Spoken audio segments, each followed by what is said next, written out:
الحمدللہ رب العالمین والصلاة والسلام علی رسولہ الکریم وعلی آلہ واصحابہ اجمعین اما بعد فاعوذ باللہ من الشیطان الرجیم بسم اللہ الرحمن الرحیم رب اشرح لی صدری ویسر لی امری واحلل عقدۃ من لسانی یفقہوا قولی۔ رمضان المبارک کا مہینہ آنے والا ہے، اللہ تعالی ہم سب کو اس مہینے کی برکات عطا فرمائے، اور ہر سال اللہ سبحانہ تعالیٰ نے اپنے بندوں کے تزکیے کے لیے، اپنے بندوں کی بہتری کے لیے، اور ہم لوگوں نے اپنی زندگی میں جو کچھ بھی گناہ کیے ہوتے ہیں اور اللہ سے دور ہو چکے ہوتے ہیں، ایک بہت بڑا موقع ہوتا ہے کہ جس میں دوبارہ سے ہم لوگ بیک آن ٹریک آ سکتے ہیں، اور وہ 30 دن ہیں جو اللہ سبحانہ تعالیٰ نے اپنے ان بندوں کو عطا کیے تاکہ میرے بندے دوبارہ سے میرا قرب حاصل کریں، میرے قریب آ سکیں اور اپنے اس الٹیمیٹ آبجیکٹیو جو تقویٰ اس کو حاصل کر سکیں۔ قرآن میں اللہ تعالیٰ نے فرمایا یا ایھا الذین آمنوا۔ اب جب بھی اللہ سبحانہ تعالیٰ یا ایھا الذین آمنوا کہتا ہے تو اس کا مطلب ہے کہ اللہ تعالیٰ کچھ خاص لوگوں سے مخاطب ہے۔ تو پہلی خاصیت جو اللہ سبحانہ تعالیٰ نے ہمیں عطا فرمائی وہ کیا ہے کہ یا ایھا الذین آمنوا، آج کے دور میں اگر دیکھا جائے تو تقریباً 7 ارب انسان ہیں۔ 7 ارب انسانوں میں سے سب یا ایھا الذین آمنوا میں نہیں آتے، صرف وہ لوگ آئیں گے جو مسلمان ہیں۔ تو پہلی خصوصیت ہمیں کیا ملی اللہ کی طرف سے امپورٹنس، کہ اللہ تعالیٰ 7 ارب لوگوں سے مخاطب نہیں ہے، ان میں سے تقریباً 2 ارب مسلمان ہیں۔ تو جو خاص 2 ارب ہیں اللہ تعالیٰ ان سے مخاطب ہے کہ اے لوگوں جو ایمان لائے ہو۔ تو کیا ہوا، یہ خاص لوگ ہیں۔ تو پہلی چیز اللہ تعالیٰ نے ہمیں یہ خصوصیت عطا فرمائی کہ ان لوگوں کے لیے ایک حکم آنے والا ہے جو کہ اللہ کے خاص لوگ ہیں، یا ایھا الذین آمنوا۔ تو اس میں ہر وہ شخص شامل ہے جس نے لا الہ الا اللہ محمد رسول اللہ کہا، جس نے اشہد ان لا الہ الا اللہ واشہد ان محمدا عبدہ ورسولہ کہا۔ تو یہ سب لوگ اس میں شامل ہو جاتے ہیں۔ اور جب بھی اللہ سبحانہ تعالیٰ یا ایھا الذین آمنوا کہتا ہے قرآن میں، تو اس کا مطلب ہے کہ اللہ کی طرف سے کوئی خاص بات آنے والی ہے، سب متوجہ ہو جائیں۔ کوئی خاص بات ہے، عام بات نہیں، کوئی خاص بات ہے۔ تو جب یا ایھا الذین آمنوا کہا، آگے اللہ سبحانہ تعالیٰ نے کیا فرمایا، کتب علیکم الصیام، کہ تم پہ روزے فرض کیے گئے ہیں۔ تو بہت خاص بات ہے، اے ایمان والو تم پہ روزے فرض کیے گئے ہیں۔ تو جو ہمارا بنانے والا ہے اسی نے ہمیں اس دنیا میں بھیجا، اسی نے ہمیں پیدا کیا، اسی نے ہمیں ماں کے پیٹ میں بھی زندہ رکھا، وہاں پہ ہمارے رزق کا بندوبست کیا، پھر جب ہم اس دنیا میں آئے اس دنیا میں بھی ہمارے رزق کا بندوبست کیا، پھر اللہ سبحانہ تعالیٰ نے ہمیں یہ جسم عطا فرمایا، پھر اللہ سبحانہ تعالیٰ نے ہمیں وہ تمام نعمتیں عطا فرمائی جن سے ہم فائدہ حاصل کر رہے ہیں۔ تو وہ رب جس نے پیدا کیا، سب کچھ عطا کیا، وہ رب کیا کہہ رہا ہے کہ اے میرے بندو تم پہ روزے فرض کیے گئے ہیں۔ اور یہ فرضیت کس سے آ رہی ہے؟ کسی شخص سے نہیں، اللہ کی طرف سے آ رہی ہے کہ اللہ سبحانہ تعالیٰ نے اپنے ان بندوں پہ روزے فرض کیے ہیں۔ یا ایھا الذین آمنوا کتب علیکم الصیام کما کتب علی الذین من قبلکم، اور تم پہ ایسے ہی فرض کیے گئے ہیں جیسے تم سے پچھلی قوموں پہ فرض کیے گئے تھے۔ پچھلی قوموں پہ یہ روزے فرض کیے گئے تھے۔ اللہ سبحانہ تعالیٰ ہماری تمام ضروریات کو سمجھتا ہے۔ جس نے پیدا کیا ظاہر ہے وہ ہماری نس نس سے، ہماری رگ رگ سے واقف ہے، تو وہ جانتا ہے کہ ہماری کچھ جسمانی ضروریات ہیں اور کچھ ہماری روح کی ضروریات ہیں۔ تو اللہ سبحانہ تعالیٰ نے یہ جو روزے عطا فرمائے پچھلی قوموں کو بھی اور ہمیں بھی عطا فرمائے، یہ حقیقت میں ہمارے اپنے تزکیہ نفس کے لیے، ہماری روح کے لیے ہیں۔ جیسے سارا سال ہم اپنے جسم کی فکر میں گزارتے ہیں اور ہمارے جسم کی ضروریات ہوتی ہیں ان کو پورا کرتے ہیں، اسی طریقے سے تزکیہ نفس کے لیے بھی خاص اللہ تعالیٰ نے یہ 30 دن رکھے۔ اس کا مطلب یہ نہیں کہ 30 دن کے علاوہ ہم نے کچھ کرنا نہیں ہے، لیکن یہ 30 دن بالخصوص اللہ سبحانہ تعالیٰ نے اپنے بندوں کو عطا کیے ہیں تاکہ ان کے ذریعے سے ہم اپنے نفس کا تزکیہ کر سکیں۔ کہ جسم کی ضروریات کے اوپر تو تم نے فوکس کیا پورا سال، لیکن اپنی روح کے اوپر خاص طور پہ فوکس کرنا ہے ان 30 دنوں میں۔ تو یہ پہلے بھی فرض کیے گئے تھے اور اللہ تعالیٰ نے ہم پہ بھی فرض کیے۔ کتب علیکم الصیام کما کتب علی الذین من قبلکم لعلکم تتقون۔ اب اس کی فرضیت کیوں کی گئی؟ اس کا مقصد کیا تھا؟ ہر چیز کا ایک اینڈ آبجیکٹیو ہوتا ہے۔ کوئی بھی چیز ہم دنیا میں کرتے ہیں، اگر ہمیں اس کا مقصد نہیں پتا کہ ہم کیوں کر رہے ہیں تو ہم کبھی بھی اس طریقے سے نہیں کر سکتے جیسے اس کو کرنا چاہیے۔ مثال کے طور پہ میں آپ سے کہوں کہ یونیورسٹی میں ایڈمیشن لیا جاتا ہے، یونیورسٹی میں ایڈمیشن کیوں لیا جاتا ہے؟ اینڈ آبجیکٹو کیا ہے حاصل کرنا؟ ڈگری، تاکہ ہم اس یونیورسٹی میں جب جائیں گے تو الٹیمیٹلی جب ہم پاس ہو کے نکلیں تو کیا ہو، ہمارے ہاتھ میں ایک ڈگری ہونی چاہیے۔ تو آبجیکٹو کیا ہے؟ ڈگری حاصل کرنا۔ لیکن اس آبجیکٹو کو حاصل کرنے کے لیے ایک پورا پروسیس ہوتا ہے۔ ڈگری ایسے تو نہیں ہوتی کہ اب آپ نے جا کے رجسٹر کر دیا اور اگلے دن جا کے آپ کو ڈگری مل جائے گی۔ آپ اگر یونیورسٹی میں جا رہے ہیں اور 2 سال کا پروگرام ہے تو آپ کو اس پورے پروسیس سے گزرنا ہوتا ہے۔ آپ کو اٹینڈنس بھی لگانی ہے، آپ کو جانا ہے، آپ نے اٹینڈنس بھی پوری رکھنی ہے اپنی، یا جو منیمم اٹینڈنس ریکوائرمنٹ ہوتی ہے وہ پوری کرنی ہے۔ آپ نے اگر کوئزز ہوں گے تو کوئز پورے کرنے ہیں، جو ایگزامز ہوں گے وہ ایگزامز پورے، ان کے ایگزامز کے اندر بیٹھنا ہے، ان ایگزامز میں اٹیمپٹ کرنی ہے۔ اسی طریقے سے جب آپ کے پاس اگر ایک سیمسٹر میں 5 سبجیکٹس ہیں تو آپ نے 5 سبجیکٹس کو کلیئر کرنا ہے، اور اگر 4 سیمسٹر ہیں تو 4 سیمسٹرز کو بھی کلیئر کرنا ہے۔ اب یہ سارا اتنا لمبا چوڑا جو پروسیس ہے وہ کس لیے کیا جا رہا ہے؟ تاکہ ہم ڈگری حاصل کریں۔ لیکن میں آپ سے یہ کہوں کہ اچھا یہ سارا کچھ کر لو لیکن ڈگری حاصل نہیں ہوگی تو یہ سب چیزیں کیا ہو جائیں گی؟ بے معنی ہو جائیں گی، ان کا کوئی مقصد نہیں ہوگا۔ تو کیا ہوگا کہ الٹیمیٹ آبجیکٹو اگر اچیو نہیں ہوا تو کئی دفعہ ایسی چیزیں ہوتی ہیں جن کا زندگی میں پھر کوئی مقصد نہیں، کوئی فائدہ نہیں ہوتا۔ اسی طریقے سے اللہ سبحانہ وتعالیٰ نے جو یہ رمضان کا مہینہ ہمیں دیا اور جو روزے ہم پہ فرض کیے ہیں، اللہ سبحانہ وتعالیٰ نے روزے اس لیے فرض نہیں کیے کہ صرف روزے ہم نے رکھنے ہیں، ٹھیک ہے وہ رکھنے بھی ہیں، اٹینڈنس پوری کرنی ہے، لیکن اصل مقصد اگر ہمارے سامنے سے ہٹ جائے گا تو ان روزوں کا وہ فائدہ نہیں ہوگا جو کہ فائدہ حاصل کرنا چاہیے جتنا ہمیں۔ تو اصل مقصد کیا ہے؟ لعلکم تتقون، اللہ تعالیٰ کہتے ہیں اس لیے رکھو تاکہ تمہارے اندر تقوی آ جائے، تم متقی بن جاؤ۔ تمہارا آبجیکٹو کیا ہے؟ کہ تقوی حاصل کرنا ہے۔ اور تقوی کے بارے میں ہم نے پہلے بھی بات کی تھی کہ تقوی کا مطلب کیا ہے کہ ہماری زندگی میں وہ تمام گناہ جو ہیں ان تمام گناہوں سے ہم دور ہو جائیں، اور وہ نیکیاں جو اللہ نے کرنے کا حکم دیا، جو فرائض اللہ نے ہمیں پورے کرنے کا حکم دیا، ہمارے زندگی میں فرائض آ جائیں۔ تو یہ بیسیکلی تقوی ہے۔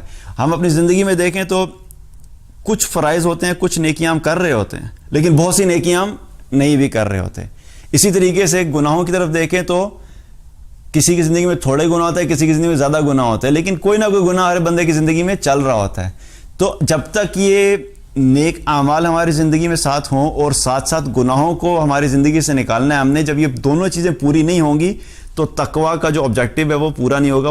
وہ شخص کبھی بھی متقی نہیں بن سکتا جو صرف یہ کہ میں صرف نیک اعمال کروں گا لیکن گناہ نہیں چھوڑوں گا تو میں متقی ہو جاؤں گا، تو نہیں، ایسا نہیں ہے۔ تو ہمیں نیک اعمال بھی کرنے ہیں اور گناہوں کو بھی چھوڑنا ہے۔ جب یہ دونوں چیزیں ہوں گی تو تب ہم اس ڈیفینیشن پہ پورے اتریں گے جو ہے متقی کی ڈیفینیشن، جس کو ہم کہتے ہیں متقی انسان ہے، تقوی والا انسان ہے۔ تو آبجیکٹو کیا ہے؟ کہ ہم نے تقوی حاصل کرنا ہے۔ تو اس چیز کے اوپر ہم نے فوکس کرنا ہے کہ اللہ سبحانہ تعالیٰ ہمیں اس رمضان میں اس آبجیکٹو کے اوپر فوکس رکھوائے کہ ہم نے اس ہدف کو پورا کرنا ہے۔ روزے رکھنے بھی ہیں لیکن ہم نے اس روزے کے ذریعے سے تقوی کو حاصل کرنا ہے۔ اب تقوی کے اعتبار سے دیکھا جائے تو تقوی کا فائدہ ہمیں صرف آخرت میں نہیں ہے، تقوی کا فائدہ ہمیں دنیا میں بھی ہے۔ دنیا میں ہمیں تقوی کا فائدہ ہے۔ دنیا میں کیا فائدہ ہے؟ وَمَن يَتَّقِ اللَّهَ يَجْعَلْ لَهُ مَخْرَجًا، اللہ سبحانہ تعالیٰ نے خود ہی قرآن میں بتا دیا کہ جو شخص بھی تقوی اختیار کرتا ہے وہ کیا، اس کے لیے کیا فائدہ ہے؟ وَمَن يَتَّقِ اللَّهَ يَجْعَلْ لَهُ مَخْرَجًا، جو شخص بھی تقوی اختیار کرتا ہے اللہ سبحانہ تعالیٰ نے فرمایا کہ میں اس کے لیے ہر مشکل سے نکلنے کا راستہ نکال دیتا ہوں۔ وَيَرْزُقُهُ مِنْ حَيْثُ لَا يَحْتَسِبُ، دوسرا فائدہ کیا کہ اس کو رزق ایسی جگہ سے عطا کرتا ہوں جہاں سے وہ سوچ بھی نہیں سکتا۔ تو مشکلات ہماری زندگی میں آتی ہے تو مشکلات سے نکلنے کا راستہ اللہ نے بتا دیا کہ میرے بندو تم تقوی پہ فوکس کرو، تم جتنا تقوی میں آگے چلتے جاؤ گے اللہ تعالیٰ تمہاری دنیا کی مشکلات کو آسان کرتا جائے گا۔ اور دوسرا ہماری جو بہت بڑی ریکوائرمنٹ زندگی کی وہ کیا ہے؟ رزق۔ اللہ نے اس کا بھی وعدہ کر دیا کہ تم جب تقوی کی طرف بڑھتے چلے جاؤ گے میں تمہیں رزق ایسی جگہ سے عطا کروں گا جہاں سے تم سوچ بھی نہیں سکتے۔ تو یہ تقوی کا فائدہ ہمیں دنیا میں بھی ہے۔ اکثر ہم یہ سمجھتے ہیں کہ بس تقوی کے اوپر فوکس کرو تو اس کا فائدہ ہمیں آخرت میں ہی ملے گا، اور یہ جو عبادات ہم کر رہے ہیں اور اللہ کی فرما برداری کر رہے ہیں اور رسول اللہ صلی اللہ علیہ وسلم کی اطاعت کر رہے ہیں بس اس کے فائدے ہمیں آخرت میں ہی ملیں گے۔ اب اتنا لمبا کون انتظار کرے، بس جب دنیا کے اندر اپنی عیشی کر لو، آخرت جب آئے گی تو دیکھی جائے گی۔ تو اس کا فائدہ ہمیں دنیا میں بھی ہے اور آخرت میں بھی ہے۔ تو اللہ سبحانہ تعالیٰ نے ہمیں جب دنیا میں بھیجا تو ہمارے دونوں فائدوں کا خیال رکھا ہے۔ ایسا نہیں کہ ہمیں صرف آخرت کے فائدوں کے لیے چھوڑ دیا اور دنیا میں ہم سٹرگل کرتے رہیں۔ اللہ نے ایمان والوں کے لیے دنیا میں بھی آسانیاں رکھی اور انشاءاللہ آخرت میں بھی ان کے لیے آسانی ہوگی۔ تو مقصد کیا ہے کہ تقوی حاصل کرنا ہے۔ اب جب رمضان آنے لگتا ہے تو آپ سوچئے کہ مختلف طرح کے لوگ ہوتے ہیں، تمام لوگ ایک جیسے نہیں ہوتے. کچھ ہوتے ہیں جن کے ایمان بہت مضبوط ہوتے ہیں، تو جو مضبوط ایمان والے ہوتے ہیں تو ان کو کسی بھی نیکی کی طرف جب رغبت دی جاتی ہے، جب نیکی کا حکم دیا جاتا ہے تو فوراً آگے بڑھتے ہیں، آگے بڑھ کے کر لیتے ہیں. کچھ ہوتے ہیں جو درمیانے ایمان والے ہوتے ہیں، تو وہ کبھی نیکی کرتے ہیں کبھی نہیں کرتے، ان کا ایمان اتنا اچھا نہیں ہوتا، تو ان کو بھی جو ہے وہ ظاہر ہے کبھی کبھی اسٹرگل کرتے ہیں کہ کچھ نیکیاں کر لیں کچھ نہیں کی. اور کچھ ہوتے ہیں جو بالکل ہی ایمان کے کمزور ترین درجے کے اوپر ہوتے ہیں، جن کے لیے نیکی کرنا بالکل ہی مشکل ہوتا ہے. ان کے لیے مشکل جو نیکی کرنا کوئی آسان نہیں ہوتا، ان کو بہت زیادہ پش کرنا پڑتا ہے، بہت زیادہ موٹیویٹ کرنا پڑتا ہے نیکی کرنے کے لیے. اور پھر ایک کیٹیگری کیا ہے، وہ لوگ ہیں جو کہ نیکیوں سے اتنے دور چلے جاتے ہیں، اپنے رب کی اطاعت سے اتنے دور چلے جاتے ہیں کہ الٹیمیٹلی ان کا واپس آنا بڑا مشکل ہو جاتا ہے. حالانکہ ہوتے مسلمان ہی ہیں، کلمہ گو ہوتے ہیں، لیکن اپنے رب کی نافرمانی کرتے کرتے اتنے آگے چلے جاتے ہیں کہ ان کا واپس آنا بڑا مشکل ہوتا ہے. تو ان کے لیے پھر دعائی کی جا سکتی ہے، ان کو کوشش کی جا سکتی، بتایا جا سکتا ہے، لیکن کیا ہے کہ یہ دعا کرنی چاہیے کہ اللہ تعالیٰ ہمیں ان لوگوں میں شامل نہ کرے. جو لوگ بھی اس حد تک آگے چلے گئے اللہ تعالیٰ ان کے لیے ہدایت کے راستے آسان کرے.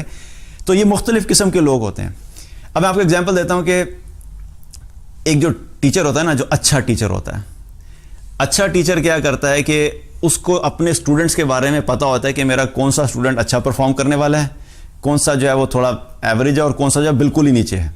اور جو اچھا اسٹوڈنٹ اور جو اچھا ٹیچر ہوتا ہے وہ اپنا جب ٹارگٹ بناتا ہے یا پلاننگ کرتا ہے، وہ یہ نہیں کرتا کہ میں نے صرف اپنے جو سب سے ٹاپ پرفارمنگ اسٹوڈنٹس ہیں ان کو ہی فوکس کرنا ہے، اور باقی سارے جو ہے نا بس میری طرف سے بے شک فیل ہو، مجھے کوئی فرق نہیں پڑتا. یہ اچھے ٹیچر کا یہ رویہ نہیں ہوتا. اچھا ٹیچر جو ہوتا ہے اس کی پوری کوشش ہوتی ہے کہ جو کمزور ہیں، جو اسٹرگل کر رہے ہیں اسٹوڈنٹس، ان کے لیے ان کو موٹیویٹ کرنا ہے، ان کو ہمت دلانی ہے، ان کی حوصلہ افزائی کرنی ہے، تاکہ وہ بھی اگر ٹاپ پہ نہیں آتے تو کم از کم اچھے نمبرز کے ساتھ کلیئر کر جائیں.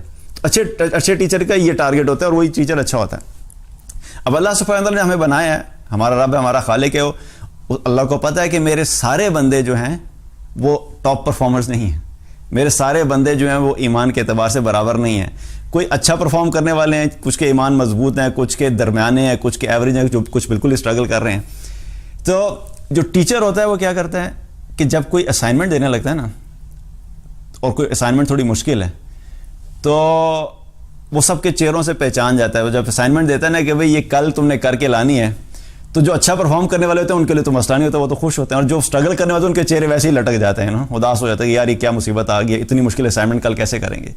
لیکن ساتھ ہی وہ ٹیچر کہتا ہے کہ دیکھو یہ اسائنمنٹ دے رہا ہوں، لیکن گھبرانے کی ضرورت نہیں ہے. تمہیں لگ رہا ہے یہ مشکل ہے، لیکن یہ تم گھر جا کے کام کرو گے تو یہ 15 منٹ میں ہو جائے گی. تم یہ چیزیں کرنا، with in 15 minutes you will be able to do it. 15 minute میں یہ ختم ہو جائے گی.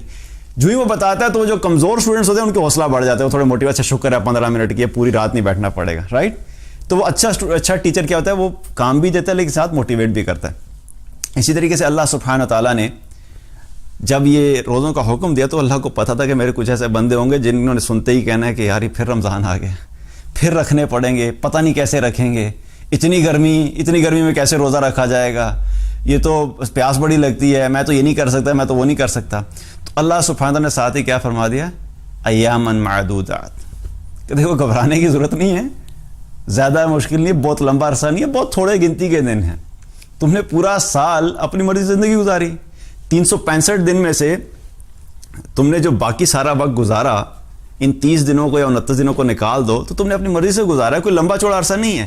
اور اگر اس کی پرسنٹیج نکالی جائے تو اگر ہم 30 لیں تو 30 روزوں کا مطلب کیا ہے کہ یہ صرف ہمارے پورے سال کا 8% بنتے ہیں.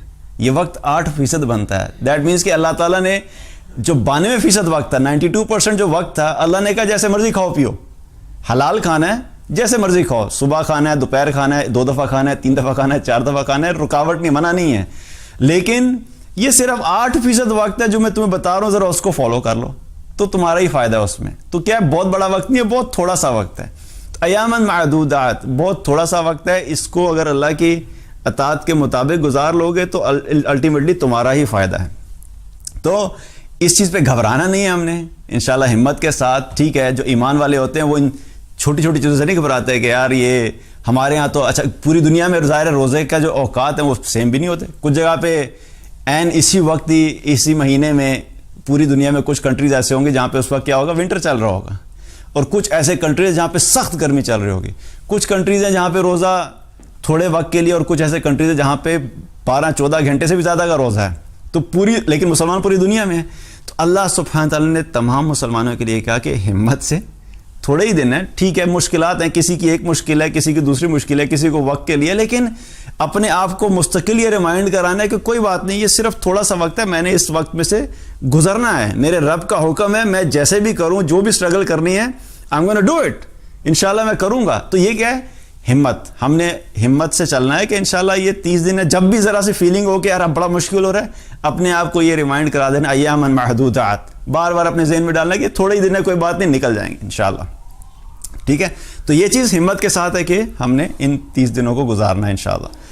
اب اللہ سبحانہ تعالیٰ نے ہمیں جب دنیا میں بھیجا تو ہماری نفسیات کو بنانے والا وہ, یہ تو ظاہر ہے وہ سمجھتا بھی ہے. ہر انسان کی ایک فطرتی چیز ہوتی ہے, انسان میں ایک چیز ایک نیچرل ہے کہ ہم کوئی بھی کام ایسا نہیں کرنا چاہتے یا پسند نہیں کرتے کرنا جس میں ہمیں کوئی فائدہ حاصل نہیں ہو, جس میں فائدہ حاصل نہیں ہو. ڈگری ہم کرتے ہیں, ڈگری سے ہمیں کوئی فائدہ نظر آتا ہے کہ اچھی جاب ملے گی, اچھی جاب ملے گی تو کیا ہوگا, سیلری اچھی ہوگی, سیلری اچھی ہوگی تو میرا لیونگ سٹینڈرڈ اچھا ہوگا. تو یہ کیا ہے کہ ہمیں الٹیمیٹلی ڈگری کے پیچھے کوئی فائدہ نظر آ رہا ہوتا ہے. لیکن اگر آج یہ اعلان کیا جائے کہ جتنے ڈگری والے ہیں, MBA کی ڈگری, جیسے کسی کے بعد میڈیکل کی ڈگری ہے, انجینئرنگ کی ڈگری ہے, پوری دنیا میں نیا رول پاس ہوا ہے کہ جو بھی ڈگری ہولڈرز ہیں ان میں سے کسی ایک کو بھی جاب نہیں ملے گی. کیا ہوگا, سارے ڈگریز کرنا بند کر دیں گے.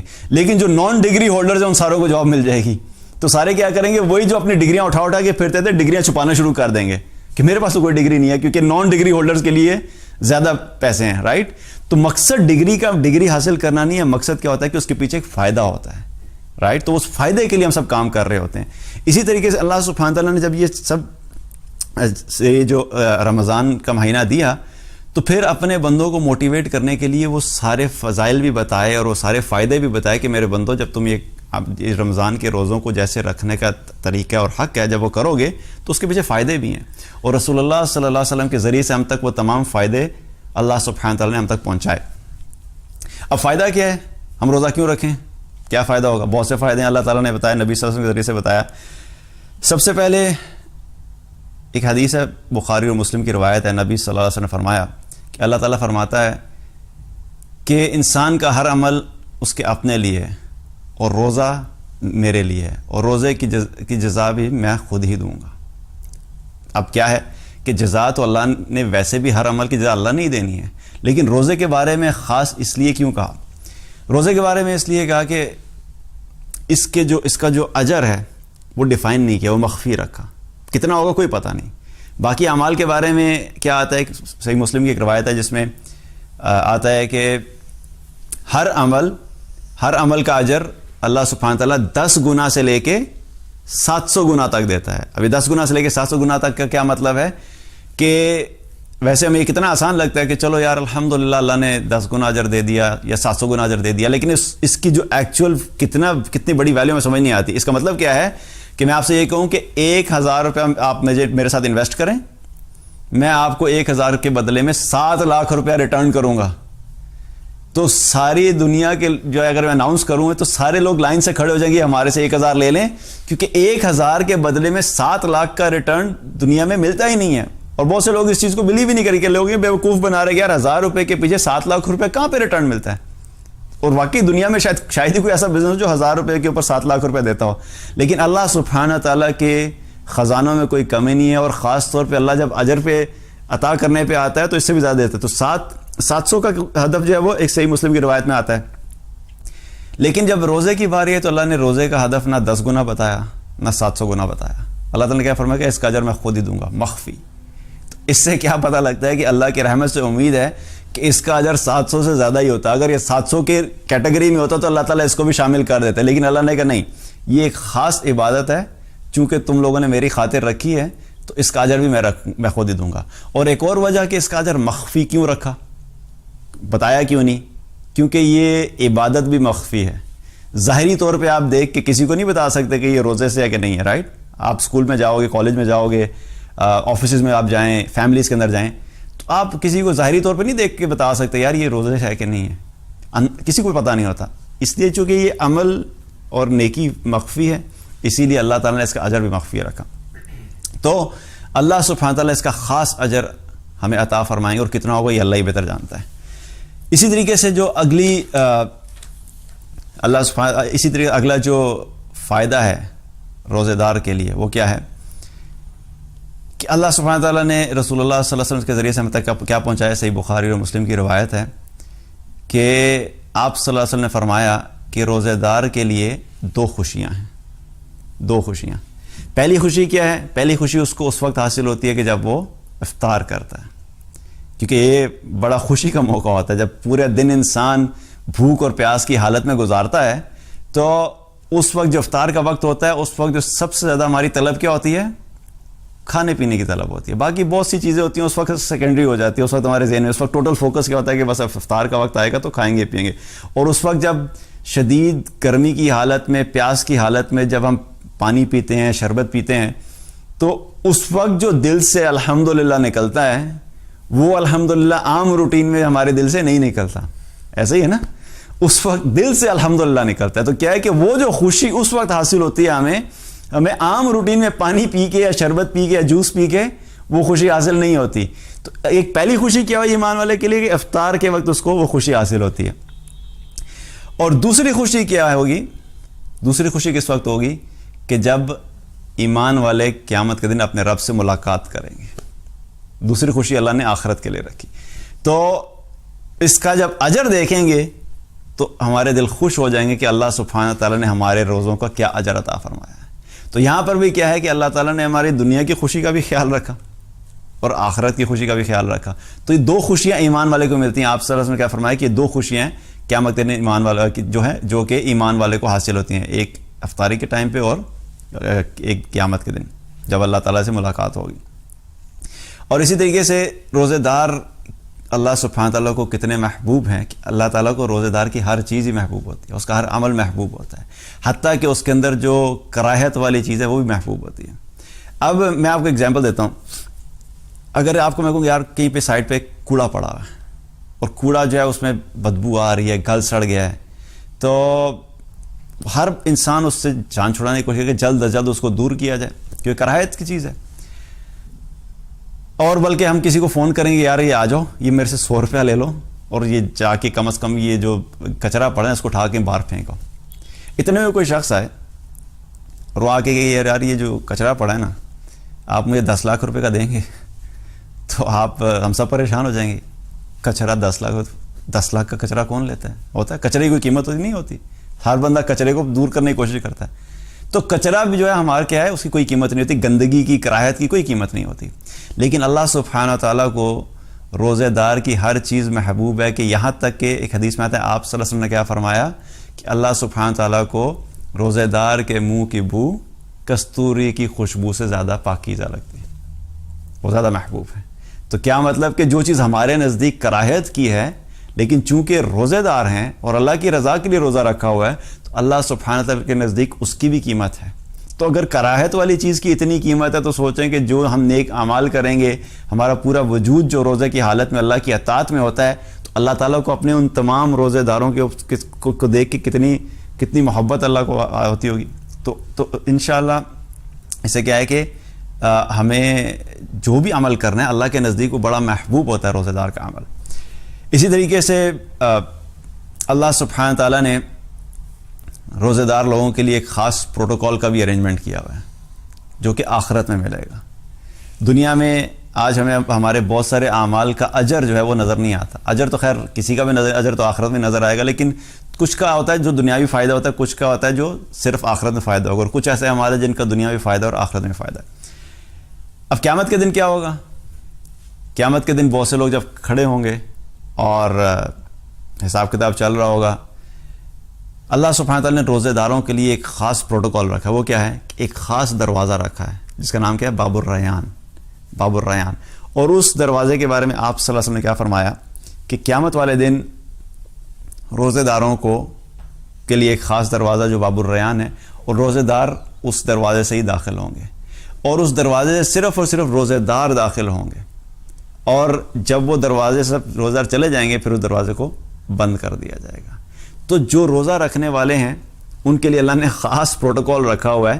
ابھی کیا ہوتا ہے کہ یہاں پہ ہم جب کوئی بھی چیز ہوتی ہے تو ہمیں کیسا ایک ہوتا ہے ایک عام سا کام کرنا، جنرل پبلک. میچز کے لیے جب لوگ جاتے ہیں تو وہ کیا اسٹیڈیمز کے اندر کیا ہوتے ہیں، گیٹس بنے ہوتے ہیں. ایک ہوتا ہے جنرل پبلک جو ہے وہ ایک گیٹ سے جا رہی ہوتی ہے اور اس میں کیا مارا ماری چل رہی ہوتی ہے، کوئی ادھر دھکے پڑ رہے ہیں، کوئی ادھر دھکے پڑ رہے ہیں. پھر ایک ہوتا ہے جو کہ تھوڑا سا ہوتا ہے وی آئی پی میں بہت تھوڑے لوگ ہوتے ہیں، وہ بڑے سکون سے جا رہے ہوتے ہیں. اور پھر ایک ہوتا ہے وی آئی پی، اور وی آئی پی والا جو اس سے بھی بہتر ہوتا ہے. حالانکہ ہوتا ہے کیا کہ الٹیمیٹلی جا کے جنرل پبلک والے نے، وی آئی پی والے نے اور وی آئی پی والے نے جا کے ساروں نے وہی میچ دیکھنا ہے، وہی پلیئر نظر آئیں گے، وہی سب کچھ نظر آئے گا. لیکن کیا ہے کہ ایک پروٹوکول کے اعتبار سے ایک خصوصیت لگتی ہے کہ یار یہ بڑے خاص لوگ ہیں. تو اللہ سبحانہ و تعالیٰ نے کیا کہ الٹیمیٹلی جانا تو سب نے جنت میں ہی ہے جو جنت میں جانے والے ہوں گے، لیکن روزے داروں کے لیے اللہ نے ایک خاص دروازہ رکھا ہے کہ نہیں، یہ میرے جو روزے دار لوگ تھے، بندے تھے جنہوں نے دنیا میں میری خاطر روزہ رکھے، ان کو میں آج خاص پروٹوکول دوں گا. ان کے لیے ایک خاص دروازہ ہے باب الریان، اور وہ وہاں سے داخل ہوں گے. تو اللہ سبحانہ تعالیٰ ہم سب کو ان میں شامل کرے کہ اللہ تعالیٰ ہم سب کو اس دروازے سے جانے والا بنائے. تو یہ بھی اللہ کی طرف سے خاص انعام ہے. کس کے لیے؟ جو کہ صرف اور صرف روزے دار لوگوں کے لیے ہوگا. اسی طریقے سے روزہ رکھنے کے بارے میں کیا ہے کہ روزے کا ایک اور فائدہ کیا ہے کہ آپ صلی اللہ علیہ وسلم نے فرمایا، صحیح بخاری اور مسلم کی روایت ہے کہ جس شخص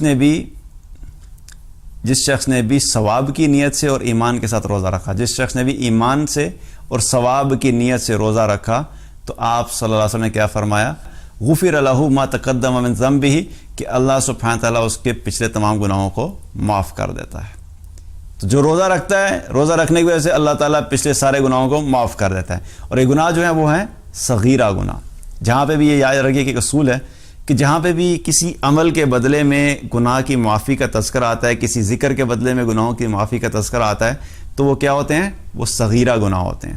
تمام صغیرہ گناہ اللہ تعالیٰ معاف کر دیتا ہے. کبیرہ گناہوں کے لیے جو ہے وہ توبہ لازمی شرط ہے. تو یہ بھی انعام کس کے لیے ہے؟ جو روزہ دار ہے. جس نے روزہ نہیں رکھا اس کے لیے انعام نہیں ہے. تو روزہ رکھنے کی صورت میں اللہ سبحانہ تعالیٰ ہمارے تمام پچھلے گناہوں کو بھی معاف کر دیتا ہے.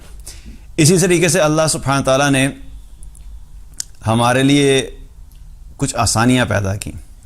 کچھ ایسی سچویشن ہوتی ہیں کہ انسان اپنی زندگی میں نیک اعمال کرنا چاہتا ہے، لیکن اس کے نیک اعمال کرنے میں بہت سی رکاوٹیں آتی ہیں.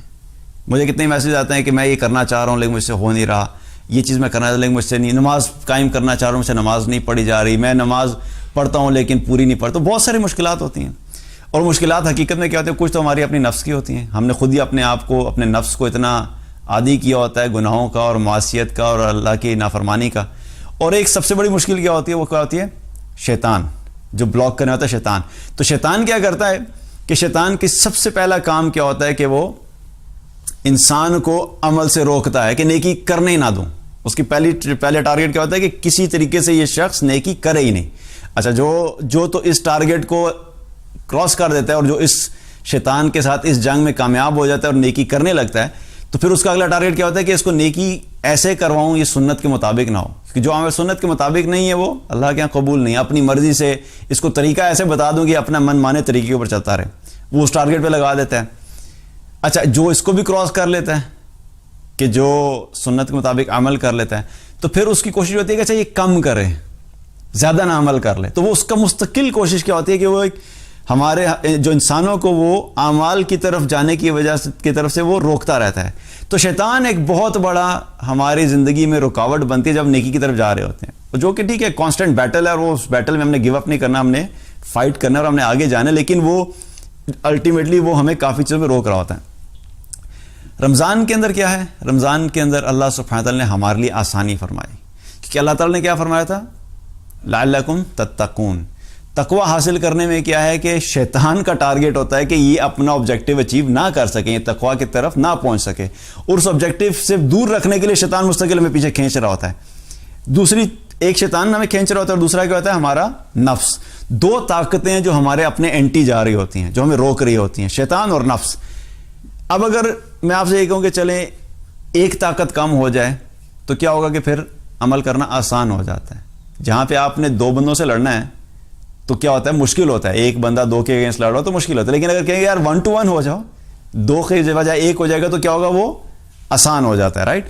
تو اللہ سبحانہ تعالیٰ نے ہمارے لیے کیا آسانی فرمائی. آپ صلی اللہ علیہ وسلم نے فرمایا ایک حدیث میں کہ جب رمضان آتا ہے تو رمضان میں اللہ تعالیٰ شیاطین کو جکڑ دیتا ہے اور فرمایا کہ جنت کے دروازے کھول دیے جاتے ہیں اور جہنم کے دروازے بند کر دیے جاتے ہیں. تو رمضان میں جب شیاطین کو جکڑ دیا گیا تو اب کیا ہے کہ اب ہمارے پاس یہ اپرچونٹی ہے کہ ہم تھوڑی سی ہمت کر کے جو اعمال رمضان کے غیر رمضان میں نہیں کر پا رہے تھے ہم اب اس پہ قائم ہو جائیں. دیٹس اے بگ اپرچونٹی, کیونکہ اب ہمارے پاس جو اینٹی پاور ہے وہ کم ہے. صرف کس سے کرنا ہے, ہم نے مقابلہ کس سے کرنا ہے, صرف اپنے نفس سے. تو اب ہمارے پاس اپرچونٹی کیا ہے کہ ہم اپنے آپ کو, اپنے نفس کو تھوڑا سا کنٹرول کریں اور اپنے اس وجود کو اللہ اور اللہ کے رسول صلی اللہ علیہ وسلم کی اطاعت پہ لے کر آئیں. اور یہ وہ 30 دن میں جب ہم کوشش کریں گے, اکثر لوگ کیا کہتے ہیں کہ رمضان میں تو شیاطین جکڑ دیے جاتے ہیں, پھر بھی دیکھیں لوگ شراب پیتے ہیں, زنا بھی کرتے ہیں, چوری بھی کرتے ہیں, گانے بھی سنتے ہیں, موویز بھی چل رہے ہوتے ہیں, حرام کام بھی چل رہا ہوتا ہے. تو پھر کیا, یہ کیا مطلب ہے, یہ کیوں کر رہے ہوتے ہیں؟ تو اس سے کیا پتہ لگتا ہے کہ جو شیطان ہے اس نے, وہ بھی بڑی اسٹریٹجی سے چلتا ہے. اس نے 11 مہینے میں ایسی زبردست ٹریننگ کر دی ہوتی ہے کہ وہ پوری ٹریننگ کا اثر اس رمضان میں بھی نظر آ رہا ہوتا ہے. وہ شیطان نہیں ڈرائیو کر رہا ہوتا, وہ کون, ہمارے نفس کو اور ہمارے گناہوں پہ اتنا زیادہ اس نے پروگرام کر دیا ہوتا ہے کہ جب پروگرامنگ کسی چیز کی ہو جاتی ہے وہ آٹو موڈ میں چلنا شروع ہو جاتے ہیں. تو رمضان میں جو گناہ اور نافرمانی کے اعمال نظر آتے ہیں وہ حقیقت میں ہمارے اپنے نفس کی وجہ سے ہوتے ہیں. تو اس کا مطلب یہ ہے کہ ہر چیز کے لیے شیطان کے اوپر بلیم ڈالنا بند کریں اور کچھ بلیم اپنے نفس پہ بھی ڈالیں. کچھ نہ کچھ چیز اپنی بھی سوچیں کہ میں بھی کچھ غلط کر رہا ہوں.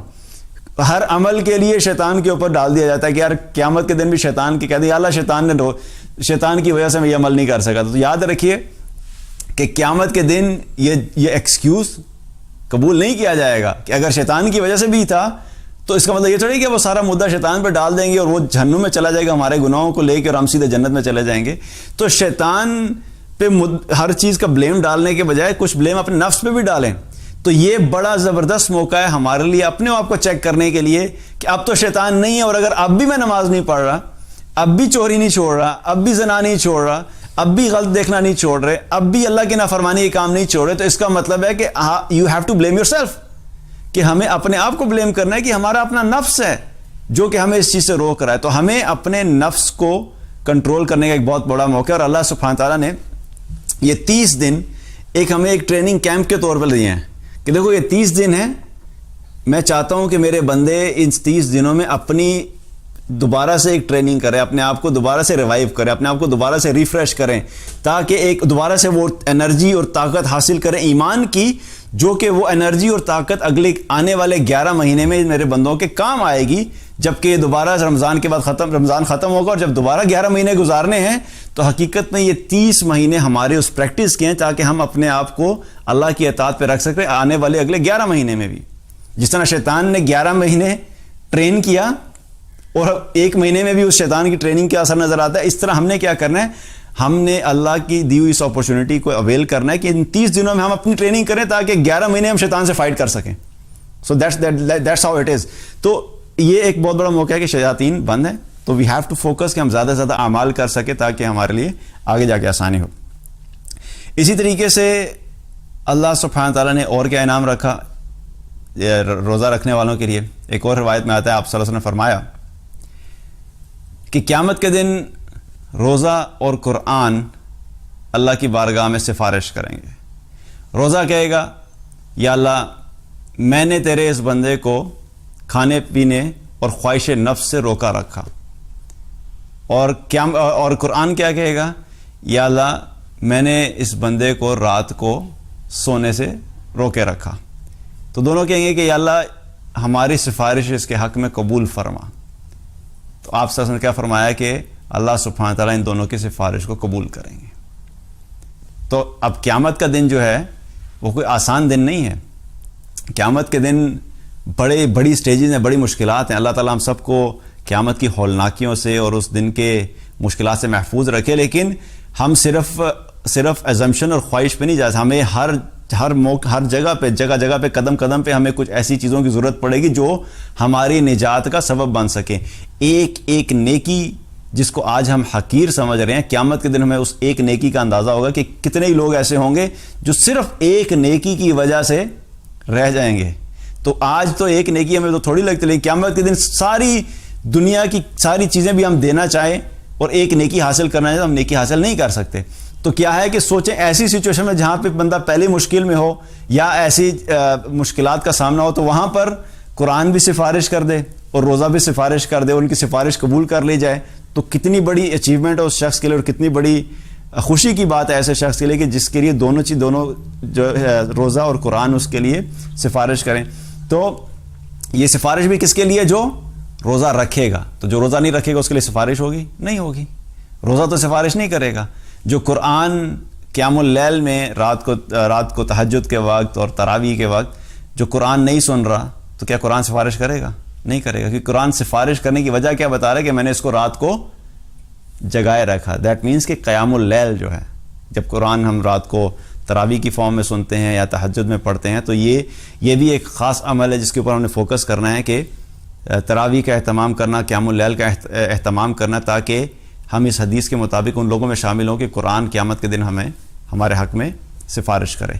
تو یہ وہ تمام اعمال ہیں جو کہ اللہ سبحانہ تعالیٰ نے رسول اللہ صلی اللہ علیہ وسلم کے ذریعے سے ہم تک پہنچائے، اور یہ ایک موٹیویشنل چیز ہے جو کہ اللہ سبحانہ تعالیٰ موٹیویٹ کرتا ہے اپنے بندوں کو کہ میرے بندے اس عمل کی طرف آ جائیں.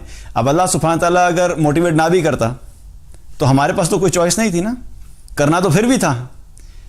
اللہ نے جو حکم دیا کرنے کا، وہ چاہے موٹیویٹ کرے یا نہ کرے، اس کے باوجود وہ کام تو کرنا ہے. ہوم ورک جو ملتا ہے، چاہے دل چاہے یا نہ چاہے، ہم نے ہوم ورک کیا کرنا ہے، رائٹ.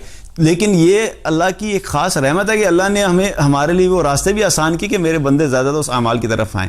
تو انشاءاللہ ان چیزوں کو ذہن میں رکھ کے رمضان کی شروعات کریں گے، اور یہ چیزیں ہم نے بار بار ریمائنڈ کرتے رہیں تاکہ ہمیں اس سے ایک پازیٹیو انرجی حاصل ہوتی رہے، موٹیویشن حاصل ہوتی رہے، اور ہم ان اعمال کو کر سکیں. تو میرا خیال اس کو صرف سمرائز کر لیتے ہیں ان پوائنٹس کو جو ہم نے ڈسکس کیے تاکہ یاد بھی رہیں. تو روزہ دار کے لیے سب سے پہلے مقصد کیا ہے، کس لیے؟ تقوی. اور دن کتنے ہیں؟ بہت تھوڑے سے دن ہیں. یہ بھی بار بار ریمائنڈ کرانا کہ انشاءاللہ گزر جائیں گے. روزہ دار کے منہ کی بو اللہ کو کستوری کی سے بھی زیادہ محبوب ہے، خوشبو سے زیادہ محبوب ہے. اور کیا چیز ہے؟ روزہ دار کے لیے کیا ہے؟ 2 خوشیاں، ایک افطار کے ٹائم پہ اور ایک قیامت کے دن جب ہوگی. اسی طریقے سے روزہ دار کا جو اجر ہے وہ کیا ہے؟ اللہ نے اپنے ذمہ رکھا، مخفی رکھا کہ اللہ خود اجر عطا فرمائے گا اور بہت زیادہ اجر ہوگا. اسی طریقے سے روزہ دار کے لیے کیا ہے؟ باب الریان. کہاں سے داخل ہوں گے؟ وہ ایک خاص دروازہ اللہ نے رکھا ہے جو کہ جس سے صرف اور صرف روزہ دار جائیں گے. اور پھر کیا ہے کہ شیطان کو اللہ نے جکڑ دیا تاکہ اللہ چاہتا ہے کہ میرے بندے زیادہ سے زیادہ تقوی حاصل کرنے میں ان کے لیے آسانیاں پیدا ہو سکیں. تو ہمارے لیے آسانیاں اللہ نے پیدا کر دیں. اسی طریقے سے قیامت کے دن روزہ سفارش کرے گا اور قرآن بھی سفارش کرے گا. اسی طریقے سے اور تو میرا خیال ہے کوئی ایسی چیز نہیں تھی، right. These are all thing, right. تو یہ سب چیزیں کیا ہیں کہ ہم نے اپنے آپ کو ریمائنڈ کراتے رہنے تاکہ ہمارے لیے رمضان کا جو وقت ہے وہ گزرنے میں آسانی ہو. اللہ سبحانہ تعالیٰ ہم سب کو عمل کی توفیق عطا فرمائے. اللہ تعالیٰ ہم سب کو رمضان کی برکتیں، رحمتیں عطا فرمائے. اللہ تعالیٰ ہم سب کو ہمت اور توفیق عطا فرمائے کہ ہم اس رمضان میں ہمت کے ساتھ ان تمام عبادات کو کر سکیں جو اللہ کو محبوب ہیں، اور ساتھ ساتھ اپنے آپ کو خود بھی ہمت دلانی ہے. ساری چیزیں صرف دوسروں میں نہیں چھوڑنی، اپنے آپ کو بھی مضبوط رکھنا ہے. اور کیونکہ اللہ سبحانہ تعالیٰ ہر انسان کو اس کی طلب کے مطابق اس کو توفیق دیتا ہے. کیونکہ ہم کہتے ہیں نا کہ بھائی ہمیں دعا کر اللہ ہمیں توفیق دے، تو دعا بھی کرنی ہے اللہ تعالیٰ ہمیں توفیق بھی دے، لیکن جتنی طلب ہوگی، جتنی لگن ہوگی، اس کے حساب سے عمل کرنے کی توفیق ملتی ہے. تو اللہ ہمیں وہ لگن بھی عطا فرمائے کہ جس کے ذریعے سے ہم وہ اعمال کر سکیں. اور اللہ سبحانہ تعالیٰ اس رمضان کو ہمارے لیے خیر و برکت کا باعث بنائے اور ہمارے لیے آخرت میں نجات کا باعث بنائے. اللہ سبحانہ تعالیٰ ہم سب کو عمل کی توفیق عطا فرمائے.